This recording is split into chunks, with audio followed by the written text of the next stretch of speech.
Hello, good morning students. Welcome once again. Let's start our today's next part of the solid state unit 1. Unit 1 का अब next part हम शुरू करते हैं. तो number of atoms in a unit cell. एक unit cell जो होता है उसमें कितने एटम्स होते हैं. हमने 14 टाइप के यूनिट सेल इससे प्रीवियस लेक्चर में देखे थे. तो we know that crystal lattice is made up of very large number of unit cell. हमको पता है कि एक क्रिस्टल लैटिक्स जो होता है, एक सिंगल क्रिस्टल लैटिक्स, उसमें बहुत सारे यूनिट सेल्स होते हैं. एंड एवरी लैटिक्स पॉइंट, और जो लैटिक्स पॉइंट होते हैं, is occupied by one constant particle. जो लैटिक्स पॉइंट होते हैं उसमें एटम, मॉलिक्यूल्स और आयंस होते हैं. तो अब हम देखते हैं कितना हिस्सा, what portion of each particle belong to a particular unit cell. मतलब हम देखते हैं कि एक यूनिट सेल में एक एटम का कितना हिस्सा होता है या उसका कितना पार्ट शेयर करता है. एक यूनिट सेल में कितना हिस्सा एक एटम का होता है. तो हम देखते हैं 3 types of cubic unit cell देखेंगे. हम क्यूबिक यूनिट सेल के बारे में देखेंगे. And for simplicity assume that the constant particle is an atom. और हम ऐसा मान के चल रहे हैं अभी कि वो एटम्स है वहाँ पर. ओके, जो पार्टिकल्स हैं वो एटम्स है, मॉलिक्यूलर आयंस है ना. तो अभी सिंपल हम एटम को देख के चलेंगे. तो फर्स्ट वो हमारा केस है ये वाला. आप देखो, primitive cubic unit cell. Primitive cubic unit cell आपको मैंने बताया था कि इसमें एटम जो होते हैं वो उसके कॉर्नर पे होते हैं. कहाँ पे होते हैं?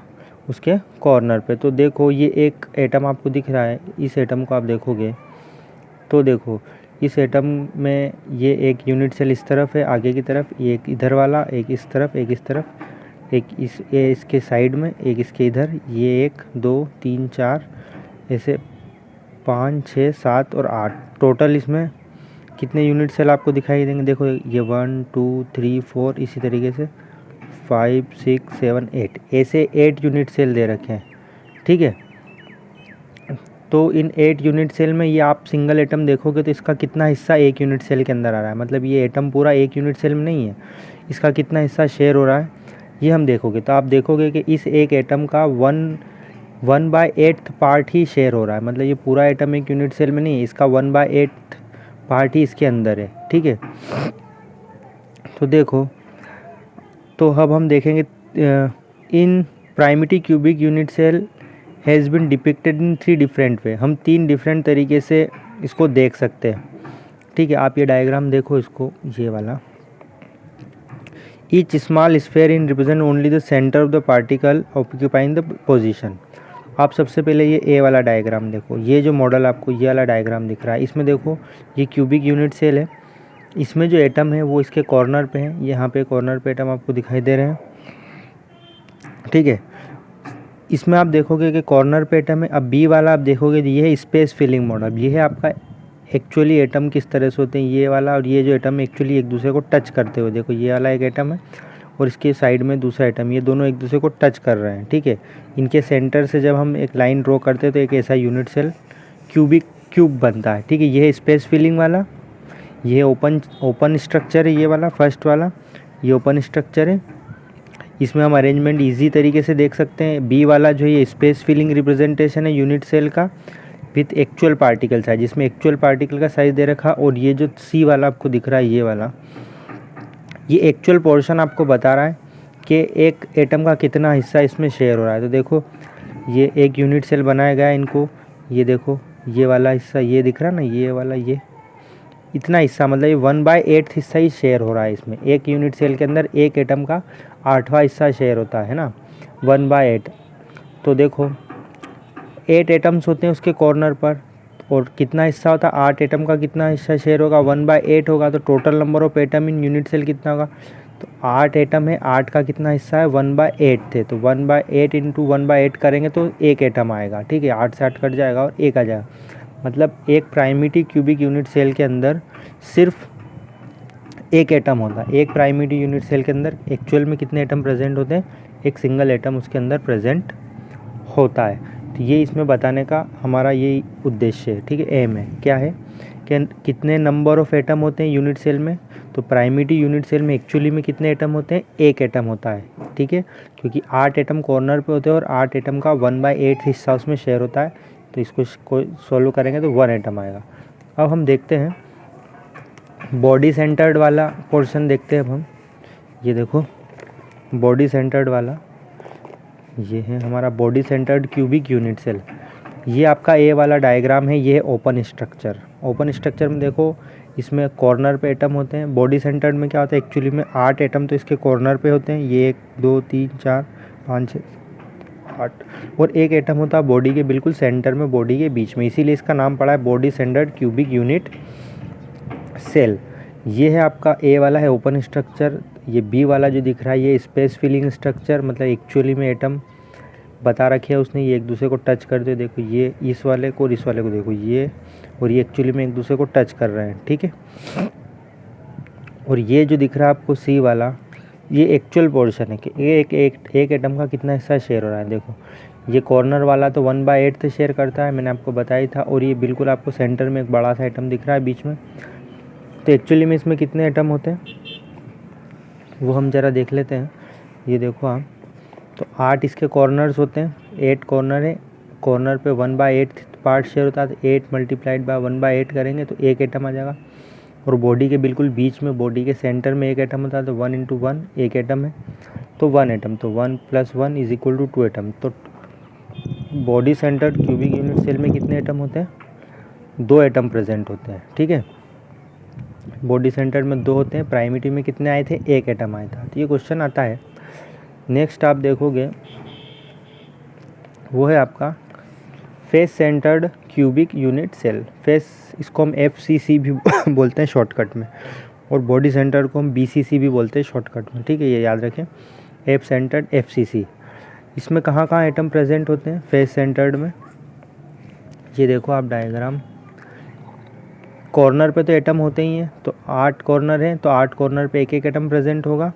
और ये देखो ये फेज़ मैंने बताई था आपको फेज़ किसको बोलते हैं हम? जो जैसे कमरा होता है, कमरे की जो दीवारें होती हैं उस दीवार को हम फेज़ मान सकते हैं। तो उस दीवार के बीचों बीच में एक एटम रखते हैं हम, तो उसका आधा हिस्सा दीवार के अंदर होगा और आधा हिस्सा दीवार के बाहर होगा, ठीक है। तो आधा हिस्सा कमरे में होगा और आधा कमरे से बाहर होगा।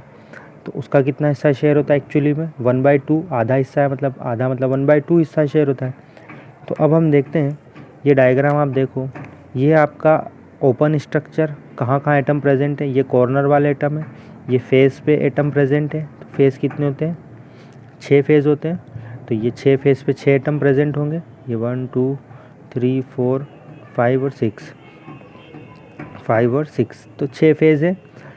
और ये है आपका एक्चुअल स्पेस फिलिंग स्ट्रक्चर है ये वाला। देखो ये किस तरह से इसमें दे रखा, देखो ये 1 2 3 4, ये तो है कॉर्नर के, और एक ही बिल्कुल ये दे रखा आपको ये वाला, ये फेज़ वाला। और ये एक्चुअल पोर्शन है जो उसका शेयर हो रहा है। तो देखो ये आधा, ये वाला इस देखो ये आधा हिस्सा अंदर जा रहा है ना यूनिट सेल के, एक यूनिट सेल की तरह दिख रहा है ना आपको। तो ये आधा हिस्सा इसके अंदर है, ये एक फेज़, ये एक इधर है, एक ऊपर है, एक नीचे है, और एक इसके साइड में इस वाले के अपोजिट और एक इसके अपोजिट, ठीक है। अब देखते हैं हम एक्चुअली में एटम कितने प्रेजेंट होते हैं इसमें। तो देखो कॉर्नर पे होते हैं, तो कॉर्नर का कितना हिस्सा शेयर होता है? 1/8 होता है। तो 8 corner multiplied by 1 atom per unit cell, तो 8 मल्टीप्लाइड बाय 1/8 = 1 आ जाएगा। 6 फेज़ होते हैं, 6 फेज़ होते हैं, 6 फेज़ का कितना हिस्सा शेयर हो रहा है? 1/2, आधे ही होता है। मैंने बताया कि अगर आप दीवार के बीच में एक एटम रखोगे तो उसका आधा हिस्सा अंदर होगा, आधा हिस्सा बाहर होगा, तो इसलिए इसको 1/2 से मल्टीप्लाई करा है। 6 मल्टीप्लाइड 1/2 = 3 आ जाएगा। तो 1 और 3 टोटल कितने हो जाएंगे? 4। तो FCC जो होता है face centred cubic unit cell, इसमें कितने एटम प्रेजेंट होते हैं एक्चुअली में? 4 एटम होता है। तो प्राइमरी यूनिट सेल में 1 atom, body centred cubic unit cell में 2 एटम, और FCC इसमें 4 एटम प्रेजेंट होते हैं, ठीक है। ओके, अब हम शुरू करते हैं क्लोज पैक्ड स्ट्रक्चर। तो देखो क्लोज पैक्ड स्ट्रक्चर हम देखते हैं कि एटम जो होते हैं, एटम को हम ऐसा मान सकते हैं, तो कांस्टेंट पार्टिकल और क्लोज पैक, मतलब पार्टिकल जो होते हैं, जो एटम जो होते हैं वो एक दूसरे के पास होते हैं। और आपको पता है कि पार्टिकल एटम जो होता है कैसा होता है? स्फेरिकल होता है, एक बॉल की तरह होता है, जैसे बॉल होती है। तो अब हम इनका स्ट्रक्चर समझेंगे किस तरह से ये बॉल एक दूसरे के पास में रहती हैं। तो ये इस तरह से होते हैं कि इनके बीच में कम से कम जगह। तो हम इनको एक हार्ड स्फेयर की तरह मान लेते हैं, एक बॉल की तरह मान लेते हैं। और 3 डायमेंशनल स्ट्रक्चर बनाने की कोशिश करते हैं कि 3D में ये बॉल एक दूसरे में किस तरह से अरेंज होती है। 3D मतलब लंबाई, चौड़ाई और ऊंचाई, ठीक। तो सबसे पहले हम देखते हैं क्लोज पैकिंग इन 1 डायमेंशन, एक ही डायमेंशन में देखेंगे जिसमें लंबाई हो या चौड़ाई हो या ऊंचाई हो, तीनों में से एक कुछ भी हो सकता है ना। तो 1 डायमेंशन में हम इन, आपको मान लो बॉल दे दी बहुत सारी क्रिकेट की बॉल, और आपको उनको एक ही तरह से अरेंज करना है, तो उनको 1 डायमेंशन में अरेंज करने का सिर्फ एक ही तरीका है, और वो तरीका ये है, ये एक बॉल है, इसके पास में आप दूसरी स्फेयर रख सकते हो, फिर तीसरा स्फेयर रख सकते हो, एक के बाद एक इस तरह से लाइन से जमा सकते हो। ये 1 डायमेंशन में ही होगा, सिर्फ ये एक ही तरह का पॉसिबल है, ठीक है। तो एक दूसरे को टच कर रहे हैं, तो एक आप देखोगे कि ये वाला आइटम, ये इस वाले स्फेयर को देखो, इसके पास में ये स्फेयर और ये स्फेयर है, तो इसके 2 पड़ोसी, एक पड़ोसी तो ये है और एक पड़ोसी ये है। तो ये जो पड़ोसी होते हैं, जो नेबर्स होते हैं पार्टिकल के, तो जितने इसके पड़ोसी होते हैं उसको हम बोलते हैं कोऑर्डिनेशन नंबर। ये ध्यान रखें, ये एग्ज़ाम में पूछा जाता है। ये 1 डायमेंशन की बात चल रही है अभी। तो 1 डायमेंशन में जब क्लोज पैकिंग हम करते हैं, एक दूसरे के पास उसको पैक करते हैं एटम को, तो नंबर ऑफ़ नियरेस्ट नेबर कितने होते हैं? Coordination number. तो इस एटम के जितने पड़ोसी हैं उसको हम कोऑर्डिनेशन नंबर बोलेंगे। ये 1 डायमेंशन की बात है। तो इस एटम के 2 पड़ोसी, एक तो ये और एक ये। अगर आप इस वाले को देखोगे तो इसके भी 2 पड़ोसी हैं, तो इसको हम कोऑर्डिनेशन नंबर बोलते हैं। तो 1 डायमेंशन क्लोज पैक जब हम करते हैं तो इसका कोऑर्डिनेशन नंबर 2 आता है। ये एग्ज़ाम में पूछे जाते हैं। अब हम 2 डायमेंशन की बात करते हैं, क्लोज पैकिंग इन 2 डायमेंशन। तो क्लोज पैकिंग में हम 2 तरीके से एटम को या बॉल्स को जमा सकते हैं। आपको मान लो बहुत सारी क्रिकेट की बॉल दे दी, तो आप उनको लंबाई चौड़ाई में जमाना है, आपको ऊंचाई नहीं लेना है, ठीक है। तो देखो, इनको 2 तरीके से जमाया जा सकता है। आप ये देखो, ये फर्स्ट डायग्राम आप देखो, ये एक स्फेयर है, मतलब ये एक बॉल है, इसके पास में दूसरी बॉल अरेंज करी, फिर तीसरी, फिर इस तरह से आपने एक लाइन बनाई। फिर आपने क्या करा कि सेम टू सेम ये जैसी ऊपर लाइन आपने बनाई थी वैसी की वैसी नीचे भी लाइन बना दी, है ना। आपने लंबाई ले ली और चौड़ाई ले ली ना, ऊंचाई की बात नहीं हो रही है अभी, 2 डायमेंशन में देख रहे हैं हम। तो जैसी ये लेयर है वैसी की वैसी इसके नीचे वाली लेयर है, फिर ये है, ये है, ठीक है। तो जैसी रो ये है वैसी की वैसी इसके नीचे वाली रो है, ये है ना। इस तरह का जब ये एक रो, दूसरी रो और तीसरी सारी लेयर जब एक जैसी होती हैं तो हम इसको बोलते हैं ए टाइप अरेंजमेंट। इसको क्या नाम दिया जाता है हमने? ए टाइप ऑफ अरेंजमेंट। हमने इन बॉल्स को किस तरह से अरेंज किया है? ए टाइप से, क्योंकि जैसी फर्स्ट रो है वैसी ही सेकंड रो भी है। हमने horizontally as well as vertically भी सेम टू सेम रहे वो। Those of the first row, the sphere of the 2 row are align horizontally as well as vertically. हम इनको हॉरिजॉन्टली और वर्टिकली भी जमा सकते। If you call the first row is a type, the second row being the exactly same as one is called a type, ठीक है। तो first row जैसी है वैसी सेकंड रो, थर्ड रो, तो ऐसा अरेंजमेंट जो कहलाता है वो कहलाता है ए टाइप का अरेंजमेंट। अब आप इसमें देखो, इसमें सेंटर का, इसमें कोई सा भी एक एटम देख लो। मान लो हमने इस एटम को सिलेक्ट करा, तो इसके ये एटम जो है कितने एटम से टच हो रहा है, मतलब इसके कितने पड़ोसी हैं। जितने एटम से टच होगा, ये वाला जो बीच वाला एटम दिख रहा है, जितने एटम से टच होगा उतने उसके पड़ोसी होंगे। तो देखो, ये वाला जो एटम है, ये सेंटर वाला, ये चार इसके पड़ोसी 4 जगह से टच हो रहा है। देखो, एक तो ये है, एक ये है, एक ये है और एक ये, 4 एटम से टच में आ रहा है। इसका मतलब है कि इसके 4 नेबर्स हैं, 4 नेबर से मीन्स इसका कोऑर्डिनेशन नंबर क्या है? 4 है। इसका कोऑर्डिनेशन नंबर क्या है? इसका कोऑर्डिनेशन नंबर है 4। अब आप देखोगे, ये जो 4 इसके पड़ोसी, इसका सेंटर हम ले लें, ये सेंटर है, ये और ये, इनके सेंटर को जब हम चारों को कनेक्ट करें तो आपको एक स्क्वायर बन रहा है। ये दिख रहा है एक स्क्वायर, ये बना है एक स्क्वायर, ये बिल्कुल एक एग्जैक्टली स्क्वायर है। तो जब हम 2 डायमेंशन में एटम को अरेंज करेंगे ए टाइप से, तो एक स्क्वायर बनता है। और इसके कोऑर्डिनेशन नंबर क्या है? इस कोऑर्डिनेशन नंबर होता है 2। और इस तरह के जब हम पैकिंग करते हैं एटम्स को या बॉल्स को एक दूसरे के पास में लगाएंगे इस तरह से, तो इसको बोलते हैं square close packing in 2 dimension. क्या नाम दिया है हमने इसको? Square close packing in 2 dimension. ये आप देखो, ये रहा square close packing in 2 dimension, ठीक। ये है टाइप था आपका ए अरेंजमेंट। इसका कोऑर्डिनेशन नंबर 4 है। और यहाँ पर हमने इनके सेंटर से जब इनको ज्वाइन किया तो एक स्क्वायर बना, इसलिए इसको स्क्वायर क्लोज पैकिंग हमने नाम दिया है। ये तो था एक तरह का अरेंजमेंट। अब हम दूसरा अरेंजमेंट देखेंगे। ये देखो, ये आपकी एक लेयर है, ये एक लेयर है, ये आपकी एक रो है, ठीक है। अब हम इनको स्टेगर्ड मैनर में जमाएंगे। किस तरह से?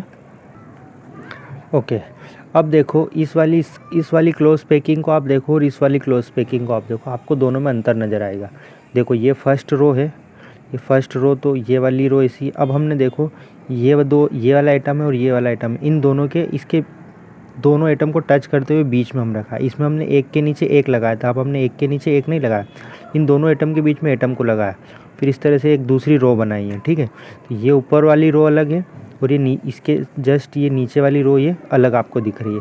तो जब एक रो दूसरी रो ये दोनों अलग अलग होती है, तो एक रो है ए वाली और एक रो है बी वाली, तो इसको हम बोलते हैं ए बी अरेंजमेंट। ठीक है, क्योंकि दोनों रो यहाँ पे आपको अलग अलग दिखाई देगी, इसलिए हमने इसको ए बी अरेंजमेंट नाम दिया है। ठीक है, देखो ध्यान से दोनों में आपको अब इसमें आप देखोगे कि हमने जब ए टाइप से अरेंज किया था, तो ये आपको बीच में जो फ्री स्पेस दिख रही है, ये फ्री स्पेस थोड़ी ज़्यादा है, लेकिन जब हमने ए बी टाइप से इसमें क्लोज पैकिंग की, तो आपको देखो ये गैप, ये जो फ्री स्पेस दिख रही है ना, ये थोड़ी आपको कम दिखाई देगी। ठीक है, अब आप देखो इसमें एक एटम को, किसी भी एक एटम को आप देखोगे, मान लो हमने इस एटम को चूज़ किया, अब इसके ये एटम कितने एटम से टच हो रहा है, ये वाला जो एटम है ये 6 एटम से टच हो रहा है। देखो एक इस एटम से टच हो रहा है, इससे इससे इससे इससे और इससे, इन 6 एटम से ये बीच वाला एटम टच हो रहा है, मतलब इसके 6 पड़ोसी हैं, 6 पड़ोसी हैं। इसका मतलब है इसका कोऑर्डिनेशन नंबर कितना है? इसका कोऑर्डिनेशन नंबर है 6। इसके कितने पड़ोसी हैं? 6 पड़ोसी हैं, क्योंकि ये 6 एटम को टच कर रहा है, इसलिए इसका कोऑर्डिनेशन नंबर 6 है। अब इन 6 एटम के जो इसके 6 पड़ोसी हैं, इनके सेंटर को अब हम, इस एटम का सेंटर, इसका, इन सब के एटम को सेंटर को हम ज्वाइन करेंगे, तो आप देखोगे एक हेक्सागोन बनेगा। दिख रहा है आपको? हेक्सागोन किसको बोलते हैं? जिसमें 6 फेजेस हों। तो ये एक हेक्सागोन बन रहा है नीचे की तरफ, इसलिए इस तरह की पैकिंग को हमने क्या नाम दिया है? Hexagonal close packing of sphere in 2 dimension. क्या नाम है इसका? Hexagonal close packing of sphere in 2 dimension. तो ये ध्यान रखें, अभी हमने 1 डायमेंशन में देखा, 2 डायमेंशन में देखा। ठीक